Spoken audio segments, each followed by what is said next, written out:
ಮಧ್ಯರಾತ್ರಿ, ಶರ್ಮಾ ವಿಲ್ಲಾ, ಮಳೆ ಬೀಳುತ್ತಿದೆ. ಶಾಂತ ಪರಿಸರ. ಇನ್ಸ್ಪೆಕ್ಟರ್ ಮೀರಾ ಸ್ಥಳಕ್ಕೆ ಬರುತ್ತಾಳೆ. ಅಧ್ಯಯನ ಕೋಣೆ ಒಳಗಿನಿಂದ ತಾಳೆ ಹಾಕಿರುವುದು.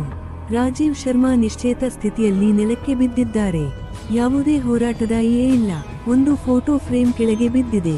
ಮನೆ ಪ್ರಾಂಗಣ ತೀವ್ರ ಆತಂಕದಲ್ಲಿರುವ ಪತ್ನಿ, ಮಗ ಮತ್ತು ತಂಗಿ ಅರವಿಂದ್. ಮೀರಾ ಪ್ರತಿಯೊಬ್ಬರನ್ನೂ ವಿಚಾರಣೆ ಮಾಡುತ್ತಾಳೆ. ಎಲ್ಲರೂ ನಿರಾಕರಿಸುತ್ತಾರೆ. ಅರವಿಂದ್ ಶಾಂತವಾಗಿ ಮಾತನಾಡುತ್ತಾನೆ, ಬಹುಶಃ ಅತಿಯಾದ ಶಾಂತಿ.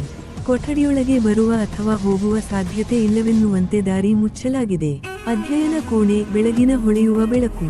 ಮೀರಾ ಬಿದ್ದಿರುವ ಫೋಟೋ ಫ್ರೇಮ್ನು ಎತ್ತಿ ನೋಡುತ್ತಾಳೆ. ಅದರಲ್ಲಿ ರಾಜೀವ್ ಮತ್ತು ಅರವಿಂದ್ 2 ದಿನಗಳ ಹಿಂದೆ ತೆಗೆದ ಚಿತ್ರವಿದೆ. ಕಳೆದ ವರ್ಷ ಅವರು ಜಗಳವಾಗಿದ್ದನ್ನು ಮನಸ್ಸಲ್ಲಿ ನೆನಪಿಸುತ್ತಾಳೆ. ಅನುಮಾನ ಗಾಢವಾಗುತ್ತದೆ. ಅಧ್ಯಯನ ಕೋಣೆಯ ಪುಸ್ತಕ ಶ್ರೇಣಿ. ಮೀರಾ ಒಂದು ಪುಸ್ತಕದ ಹೊದಿಕೆಯಲ್ಲಿ ಅಸಮಾನತೆಯನ್ನ ಕಂಡು ಕ್ಯಾಮೆರಾ ಸಿಕ್ಕುಹಾಕುತ್ತಾಳೆ.